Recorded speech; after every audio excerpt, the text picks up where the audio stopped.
When it comes to developing the game, especially for the PvP side, do you guys think about esports as you're developing? So it's interesting. We've had a lot of conversations about how esports would work. Actually, the truth of the matter is, like the answer is we definitely have talked about it. How far we're going to carry that torch is still pretty unknown. The thing that's interesting about esports is like you can make a game that's exclusively exists just for esports. That's tough enough already. So sometimes every now and again when we start talking about it, we wonder if we're if we're starting to bite off more than we can chew in that space. So I think we're still too early in the prototype phase to call that which way we'll end up on the other side of that. When it comes to the PvE and the PvP, it's a very small part of the overall picture. Can you kind of give us a bigger heads down view of how you guys are developing Fortnite, for instance, the fort itself that you can create and how that will play a role into the overall experience? Yeah, so one of the things that we wanted to add, into Fortnite, so we'd be, what's uniquely us is that we knew that, sure, we could have individual classes and class advancement that are unique only to a particular character, like a lot of RPGs that are already out there. But we said, we're really a building game, so the progression of your character and of your gameplay should probably be stemmed out of like your fortress, and so the advancement of that fortress becomes the central focal point for your advancement. So really the meta game of that is you're building buildings that are making your fortress more powerful, and when your fortress is more powerful, all your individual heroes are more powerful. So it effectively, when people look at like a character sheet in a traditional RPG, they see a singular guy, but for us, we want you to look at your fortress and feel like, yeah, I am the master of this fortress, and this represents how awesome I am in the world of Fortnite.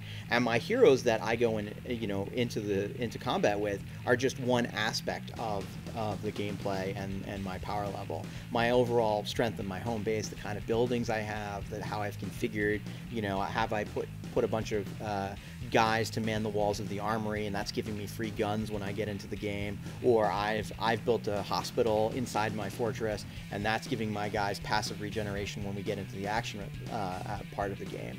So that feels to me like the overall like goal, or the high level goal of why our home base is what it is.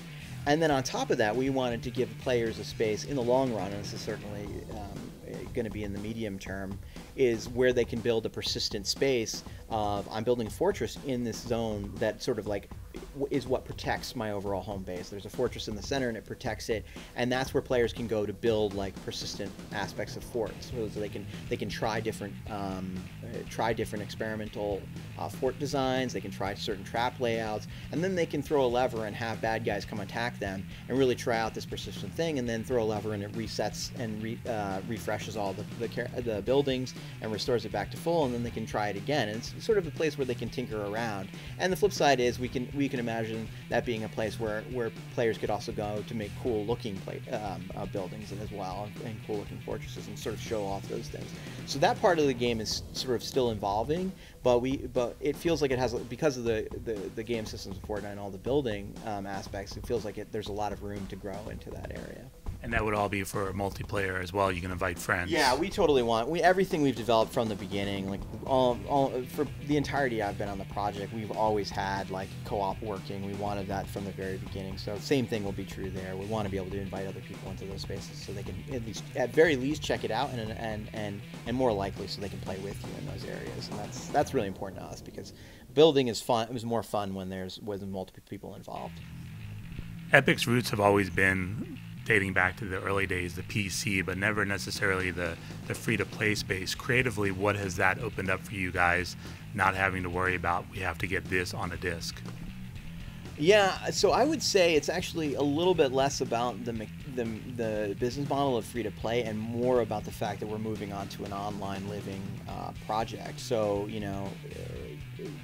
Tim Sweeney has sort of like gave us the sort of mandate that if we take care of the players and we listen to them and we make a great game through our interactions and through an evolutionary process, that all the rest will follow up. And so it's been exciting to say, like, yeah, we've got a lot of great feature ideas, and there's some things we want to bounce off the community.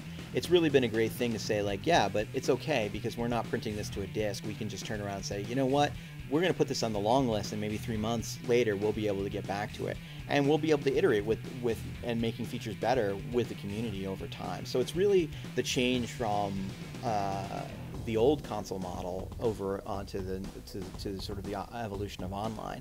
And that idea is traversing any platform now.